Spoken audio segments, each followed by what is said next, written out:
samun kyamara. Jama'a assalamu alaikum. Sunana Nura Tasiu. A yau mun zo za mu yi bayani akan acid a Hausance. Mafi yawanci mutane idan suka ji an ce acid suna fassara shi a matsayin guba. Domin idan aka watsa wani acid misali ko acid ya zubo wani za a ce guba ta zube ko kuma an watsa wani guba. To ba kowane acid ne yake guba ba.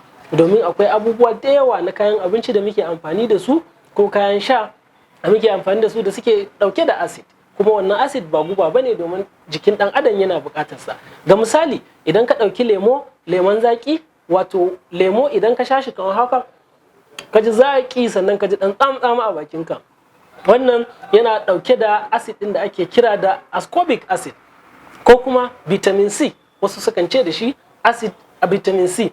Wannan ascorbic acid ne, wannan acid ne kuma baya da cutarwa. Bayan wannan akwai wani acid din da aka iya samu daga cikin lemon tsami, wato lemon.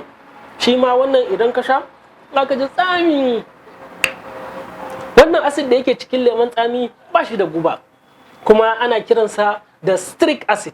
Saboda haka bil'adama yana buƙatar sa domin ya kara masa ɗanɗano ko ya bashi ɗanɗano a cikin lokacin da yake amfani da shi. Bayan wannan akwai abubuwa kamar tsamiya wadda muke amfani da ita wajen yin kunu ko kuma wajen yin wasu abubuwa ko lamurje na tsamiya. Wannan ita ma tana dauke da wani acid da ake kiransa da tartaric acid. Bayan ita akwai grapes da kuma sauran wasu abubuwa da suke dauke da wannan tartaric acid din, dan haka kake sha kana jin tsamu a bakinka. Saboda haka wannan acid ba shi da cutarwa ga jikin bil'adama.